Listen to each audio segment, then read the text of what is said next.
আমরা হানাফি সমাজের মানুষ, আমরা নামাজ পড়ি, রোজা করি, কোরবানি করি, তারপরও আমাদের বিদআতি বলে কতিপয় আহলে হাদিস ভাইরা, এবং বিদআতিদের জলসায় দাওয়াত করা যাবে না, বক্তা এসে তারা এক কথা বলে, এটা বাড়াবাড়ি।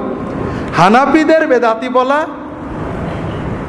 আর আহলে হাদিসদের কি যেন বলে একটা আছে, আরেকটা আছে হেদাতি না কি যেন বলে, আমি হ্যাঁ হেদাতি, এই গালাগালি আল্লাহ নিষেধ করেছেন।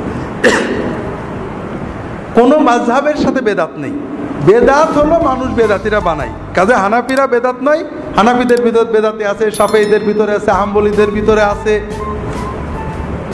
আহলে হাদিসদের ভিতরেও আছে।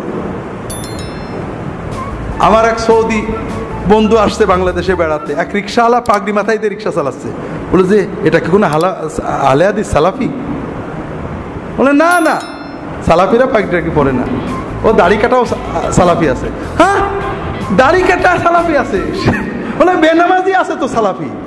আমার বিশ্ববিদ্যালয়ে এখন নাম বলবো না, অমক অমক আহলে হাদিস নামাজ পড়ে না, সে তো মাথায় হাত দিয়ে পড়েছে, নামাজ পড়ে না কিন্তু আহলে হাদিসের টান সরো, চাকরি আহলে হাদিসের দেবে, এবং আহলে হাদিসও তাদের সাথে আহলে হাদিসে মেশবে।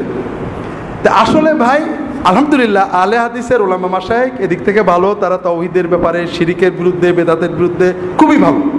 একজন আহলে হাদিস আলেম যখন আলোচনা করেন 1 ঘন্টার ভিতরে অন্তত 40 মিনিট তিনি গঠনমূলক আলোচনা করেন, শিরিকের বিরুদ্ধে বলেন, বেদাতের বিরুদ্ধে বলেন, বান্দা রকের কথা বলেন, হারাম হালালের কথা বলেন, আর 20 মিনিট হয়তো কিছু বিতর্কিত বিষয় বলে ঝগড়া বাজাই দেন। আর হানাফি আলেম যখন বলে তার 1 ঘন্টায় ঝগড়ার কথা বলে, ইল্লা মান রাহিমা রাব্বুহু, আল্লাহ মাফ করে রাগ করেন না আর কি।